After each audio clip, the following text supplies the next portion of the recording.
الله الرحمن الرحيم maanta ay taariikhdu tahay 24 bisha October waxaanu kala diraynaa ciidamadii iyo shaqaalihii iyo agabkii lagu codayn lahaa ee la geyn lahaa tuulooyinka waxaad la socotaan in 53 sano kadib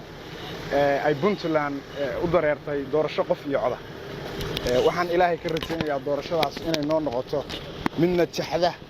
oo si fiican u dhacdo si nabadgelyo u dhacda dadka reer Puntland ay baal dahab ka galayaan waa aaminsanahay in amnigu fiican yahay in dadku u bislaadeen wacyigelintii ay waday guddiga doorashooyinka Tibek oo muddo soo waday waxaan rajaynayaa marka Puntland waxaan rajaynayaa guul waxaan filaynaa 25ka oo bari ku beegan in doorashadu u dhacdo sidii loogu talagalay waxa hadda aan babaxay ciidamadii iyo agabyadii lagu codayn lahaa iyo shaqaalihii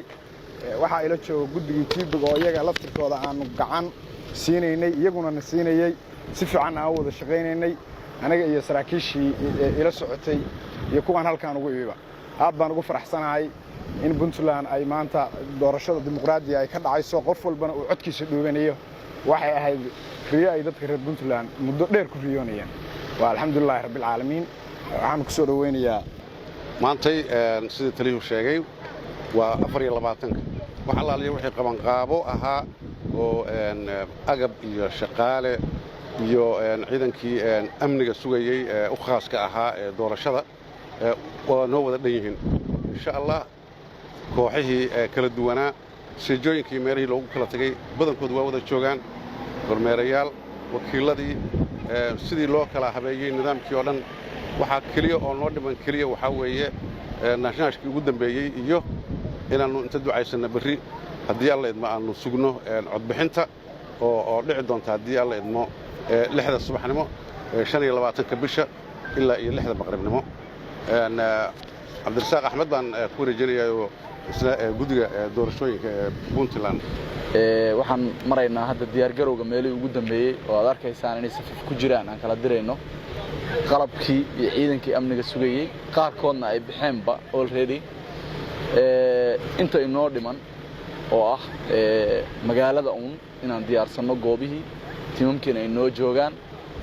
15 goobood baa banaanka ayla 15 goobood baa kuwa ugu dambeeyay safka ku jira hadda baxaya team walba caawa meesha loogu talagalay buu ku hoyanayaa oo diyaarsanayaa goobtuu bari ku shaqo gali lahaa bari subax hadii ilaahay idanka ka dhigona 6da subaxnimo goob kasta waa ay furmaysaa waxaan dadweynaha reer Puntland ee ku nool degmada Ayl u marinaynaa hawada inay u diyaar garoobaan inay codkooda dhibtaan bari waqtigu uu yahay xilli cayiman 6da subaxnimo ilaa 6da maqribnimo inta ka dhaxlaysana qofku uu tago goobta ugu qoran kaarkiisa codaynta ee loo ogol yahay inuu ka codayo qofna looma ogolaan doono inaan goobta ugu qoran kaarkiisa ee markii hore isagu doortay aan ahayn inuu ka codayo marka muwaadiniinta kala duwan ee ku nool degmada Ayl iyo degmooyinka kale saasaan ugu baaqaynaa inay goobahooda tagaan ee codkoodana dhiibtaan nabadgelyadana ilaaliyaan si nabada ku codayaan howlwadeennada iyo ciidanka amniga u hoggaansamaan aad buu mahadsantahay bismillaahir rahmaanir rahiim magacaygu waa maxamuud faarax aadan waxaan ka mid ahay gudoomiyaasha goobaha doorashooyinka ee ka dhacayso golayaasha deegaanka degmada Ayl goobtan ku qoranahay waxa weeye waa goobta la yiraahdo Abtagweyne runtii Abtagweyne waxa ka mid tahay goobaha ugu dadka badan oo ay ka codeynayaan tirooyinka ugu badan ee golayaasha deegaanka iska diiwaan galiyay halkaas waa markii ugu horeysay oo aan halka tago insha Allah waxaan rajaynaynaa shaqada aan wadno inay noqoto insha Allah ay noo fududaato runtii waa mas'uuliyad culus waliba marka adigu aad tahay gudoomiyaha goobta doorashada qofka ugu shaqada badan oo shaqada ugu culus ay ku dhacayso ayaa tahay waxaan rajaynaynaa insha Allah dadaalkayaga iyo Ilaahay oo na garab qabta inay noqoto maarta shaqadaas sidii ugu wanaagsaneyd ee noogu dhacdo aad iyo aad baan waxaan ugu mahad celinayaa Dalmar Media Khaliif Geele iyo teamkiisa